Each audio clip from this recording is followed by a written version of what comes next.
तो डंकी इससे भी 100 गुना ज्यादा मुश्किल होती है जितना ये एजेंट माफियाज बताते हैं। इसमें 100% मौत ही मौत। तो इनको बसेस के टूल बॉक्स के अंदर डालकर, गाड़ियों की डिग्गियों के अंदर डालकर पाकिस्तानी आर्मी वहां पर आ जाती है तो इनके ऊपर फायरिंग करना शुरू कर सकती है। अस्सलाम वालेकुम दोस्तों, इस दुनिया के अंदर 9.2% ऐसे लोग हैं जो बहुत ज्यादा गुर्बत में अपनी जिंदगी को गुजार रहे हैं।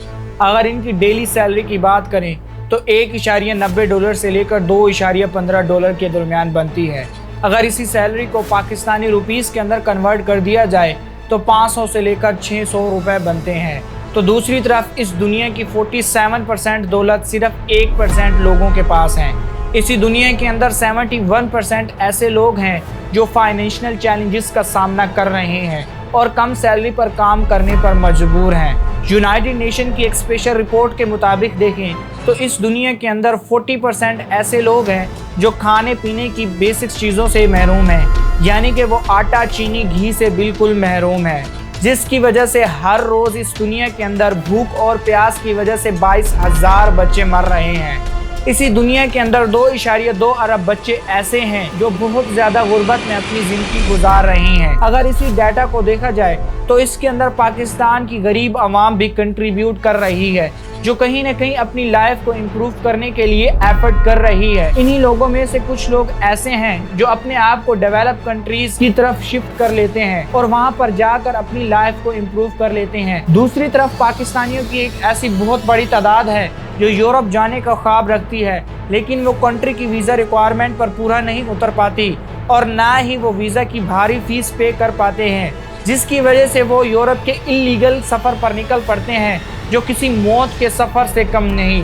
आइए दोस्तों, आज की इस वीडियो के अंदर हम समझने की कोशिश करते हैं इस मौत के सफ़र को कि आखिर लोग पाकिस्तान से यूरोप किस तरह डंकी लगा कर जाते हैं, और ये भी समझने की कोशिश करते हैं कि डंकी क्या होती है और डंकर किस तरह पाकिस्तानियों को अपने ट्रैप में फंसाते हैं। आज पाकिस्तान इन्हीं लोगों की वजह से पॉलिटिकली, इकोनॉमिकली और सोशली बहुत ज़्यादा डैमेज हो चुका है और इन्हीं लोगों की वजह से पाकिस्तान इकोनॉमिक क्राइसिस में भी जा चुका है और इसी इकोनॉमिक क्राइसिस की वजह से दूसरे क्राइसिस जन्म ले रहे हैं। इन्हीं क्राइसिस में से जो सबसे बड़ा क्राइसिस है कि पाकिस्तान के अंदर अनएम्प्लॉयमेंट रेट बहुत ज़्यादा है, यानी कि पाकिस्तानियों की एक बहुत बड़ी तादाद है जिनके पास नौकरियां ही नहीं। 2023 के अंदर 56 लाख पाकिस्तानी ऐसे थे जिनके पास नौकरियां भी नहीं थी, जिसकी वजह से इन्हीं में से कुछ लोगों ने अपने आप को दूसरी डेवलप कंट्रीज की तरफ शिफ्ट कर लिया ताकि वो वहां पर जॉब हासिल कर सके और अपनी लाइफ को इम्प्रूव कर सकें। 2023 के अंदर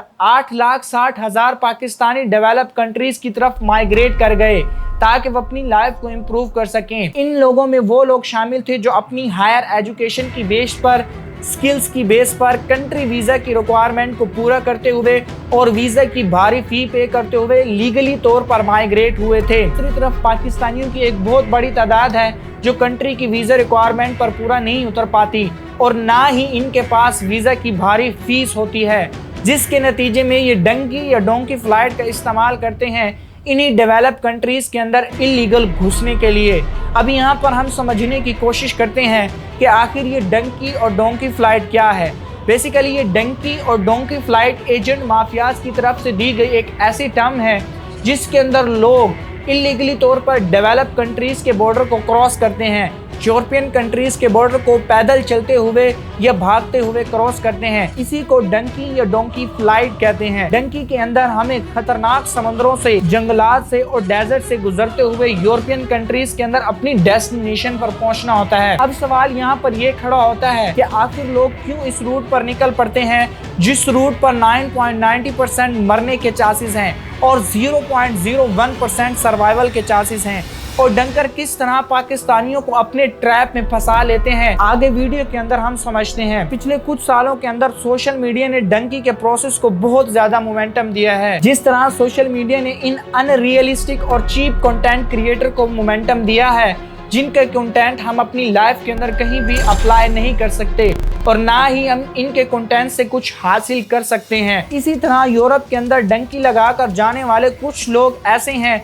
जो एजेंट माफियाज के साथ इन्हीं सोशल मीडिया प्लेटफॉर्म पर जुड़े हुए हैं, जिनको वो अपनी यूरोप की कलरफुल लाइफ शेयर कर रहे हैं और यूरोस के अंदर इनकम को शेयर कर रहे हैं। और आगे यही एजेंट माफियाज इन्हीं की यही वीडियोस इस्तेमाल करते हुए पाकिस्तान की यंग जनरेशन को टारगेट कर रहे हैं और अपने ट्रैप के अंदर फंसा रहे हैं और उनको ये कह रहे हैं कि तुम भी कम पैसों के अंदर बगैर किसी वीज़ा रिक्वायरमेंट के, बगैर किसी हायर एजुकेशन और स्किल्स के यूरोप कंट्रीज के अंदर जा सकते हो आसानी से डंकी लगाकर। और डंकी का रास्ता इतना ज़्यादा आसान है कि आप चंद ही महीनों में यूरोप पहुंच सकते हैं। इनफैक्ट रियलिटी में अगर देखा जाए तो डंकी इससे भी 100 गुना ज़्यादा मुश्किल होती है जितना ये एजेंट माफियाज बताते हैं। जरा इस भाई की सुनिए जिसने 15 बार डंकी लगाने की कोशिश की। ईरान के रास्ते में मेरे दिल से यही दुआ थी, अभी भी पकड़ा जाऊं और वापस चला जाऊं। कहीं पे सर पड़ा है, कहीं पे ढांचा पड़ा है, इसमें 100% मौत ही मौत। और जरा इस भाई की भी सुनिए जिसने डंकी लगाने की कोशिश की। 3 दिन और 3 रातें गुजारी हैं। तकरीबन हम 60 से 65 लोग थे। बस चश्मे का पानी हमें मिलता था, कुछ भी खाने को नहीं था। मट्टी खाने को जो है ना दिल करता था, ऊपर से पहाड़ों के ऊपर से मट्टी नोच नोच के हम खाते थे उधर। तब दिल किया था कि बस अब इधर ही मर जाएं तो अच्छा है, ना पीछे जाएं ना आगे हम जाते हैं, यहाँ बस कहानी ख़त्म हो जाए हमारी। और जरा इस माँ की सुनिए जिसका 20 साल का बेटा डंकी लगाते हुए मारा गया। गले लग के ते मेरा जिस्म कंब गया, फिर मैं रोंदी अंदर चली गई, कहता बाहर नहीं आ। मैं पढ़ती रहती सी, मैनू अल्लाह पाक मिलाएगा। मैं अल्लाह दे वाले किता, अल्लाह पाक मेरे बच्चे नू मिलाए। आखिर वारी मिलाओ, बस आया गुस्सा कफन।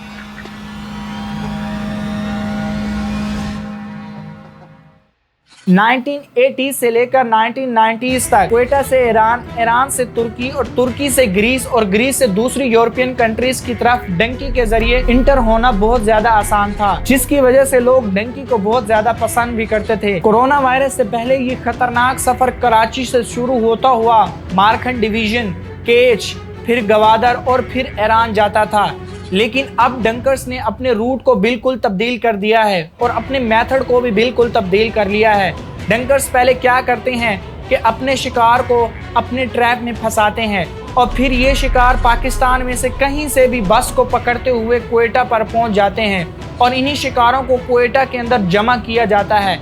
जब ये सारे लोग जमा हो जाते हैं तो इनको बसेस के टूल बॉक्स के अंदर डालकर, गाड़ियों की डिग्गियों के अंदर डालकर इन्हें ईरान के बॉर्डर के करीब इन एरियाज के अंदर छोड़ा जाता है, जिन एरियाज में वसनुक, पंजगोर, केच और चागी शामिल हैं। लेकिन आजकल डंकर जो है मंड भोलू को ज्यादा प्रेफर कर रहे हैं। जब डंकी लगाने वालों को इन जगहों पर छोड़ा जाता है तो सबसे पहले डंकर खुद जाकर आगे ये देख कर आता है कि पाकिस्तानी आर्मी कहीं कंट्रोल लाइन पर सर्च तो नहीं कर रही। जब पाकिस्तानी आर्मी सर्च नहीं कर रही होती तो फिर उसके बाद ये डंकर वापसी आकर इन्हीं लोगों को बताता है कि तुमने अब पैदल चलकर या भागकर इसी बॉर्डर को क्रॉस करना है। और इसी दौरान लोग भागना शुरू कर देते हैं। अगर इसी भागने के दौरान किसी की टांग टूट जाती है या किसी का बाजू टूट जाता है या कोई गिर जाता है तो इनका मसला नहीं, तो ये यहीं पर पड़े रहते हैं और ना ही इनको कोई बचाने आता है। अगर इसी दौरान पाकिस्तानी आर्मी वहां पर आ जाती है तो इनके ऊपर फायरिंग करना शुरू कर सकती है। जरा इस भाई की सुनिए, जब ये बॉर्डर क्रॉस कर रहे थे तो इनके ऊपर आर्मी ने आकर अटैक कर दिया। इसी तरह हम सब लोग जो है ना भाग रहे थे, ठीक है, और एक तरफ से अचानक जो है ना वो फायर की आवाज़ आई है। पहले 1-2 फायर हुआ है लेकिन हम नहीं रुके। फिर उन लोगों ने चारों तरफ से हमें घेर के ना फायरिंग शुरू कर दी है। ईरानी फौजियों ने गोलियों की बरसात की है। उन्होंने ऐसा ही लगा था जैसे कि जंग लग गई है।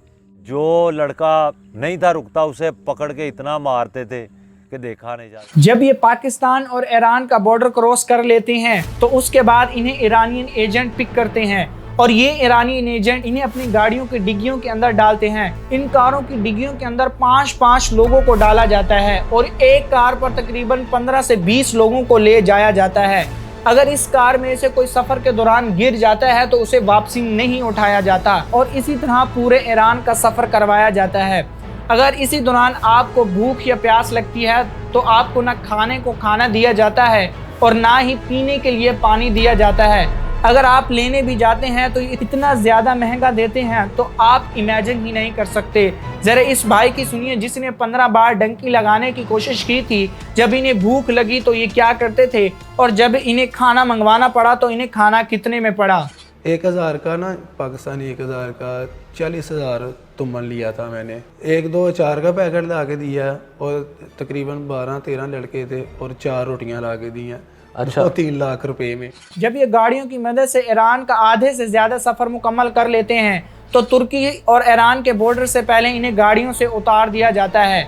और इनके सामने एक सबसे बड़ा चैलेंज तुर्की और ईरान के बॉर्डर के दरमियान ये पहाड़ी होती है, जिसके ऊपर बर्फबारी हो रही होती है और खून जमा देने वाली ठंड होती है, और इसके ऊपर 2.5 फीट तक बर्फ़ पड़ रही होती है। अगर इसी दौरान इसी बर्फ़ के अंदर कोई धंस जाता है तो उसे नहीं निकाला जाता, उसे मरने के लिए वहीं पर छोड़ दिया जाता है। अगर किसी का पाँव फिसल कर कोई खाई में गिर जाता है तो उसे भी कोई नहीं बचाता, उसे भी वहीं मरने के लिए छोड़ दिया जाता है। इसी रूट के ऊपर लोगों को हड्डियां और स्कल भी मिलते हैं। 2023 के अंदर इसी रूट पर 8,565 लोग मारे गए, जिसकी वजह से 2023 डेडलीस्ट साल भी रिकॉर्ड हुआ।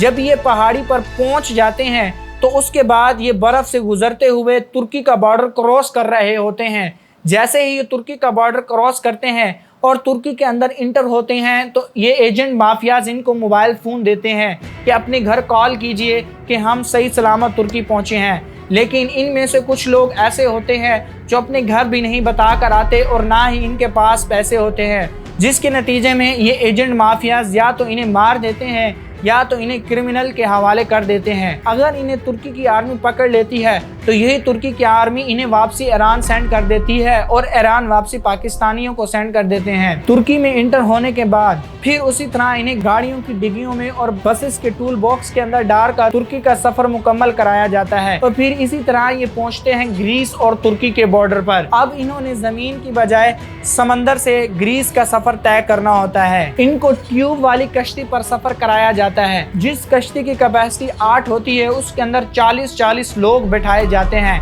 जिस कश्ती की कैपेसिटी 40 होती है उसके अंदर 500 लोग बैठाए जाते हैं, जिसके नतीजे में ग्रीस बोट डिसास्टर जैसे वाकयात होते हैं, जिसे मैंने इस वीडियो के अंदर डिटेल के अंदर डिस्कस किया है। अगर इन्हीं में से कोई भी डंकी लगाने में कामयाब हो जाता है और इलीगल यूरोपियन कंट्रीज के अंदर घुस जाता है, ये ग्रीस के अंदर घुस जाता है, तो सबसे बड़ा ट्विस्ट यहाँ पर ये आता है कि इनके लिए कोई जॉब ही नहीं होती। ये जॉब ही वहाँ पर हासिल नहीं कर पाते और वहाँ पर ये अपने आप को सर्वाइव करने के लिए ही बहुत ज़्यादा मुश्किल कर रहे होते हैं। ये खुद भी वहाँ पर सर्वाइव नहीं कर सकते और वहाँ पर खुद बैठकर ये दुआएं कर रहे होते हैं कि किसी न किसी तरह हम खुद पाकिस्तान वापसी चले जाएं, और इन्हें वहाँ पर झोपड़ियों के अंदर रहना पड़ता है। दोस्तों, मेरी राय के अंदर डंकी लगाना एक बिल्कुल फजूल काम है। इससे हम अपनी लाइफ को इम्प्रूव तो नहीं कर सकते लेकिन बिगाड़ जरूर सकते हैं। डंकी के अंदर हम जितना पैसा वेस्ट करते हैं, अगर इसी पैसे को पाकिस्तान के अंदर रहते हुए किसी अच्छे बिजनेस के अंदर इन्वेस्ट कर दें तो इससे हमें अच्छा प्रॉफिट हो सकता है और हम अपनी लाइफ को पाकिस्तान के अंदर ही इम्प्रूव कर सकते हैं।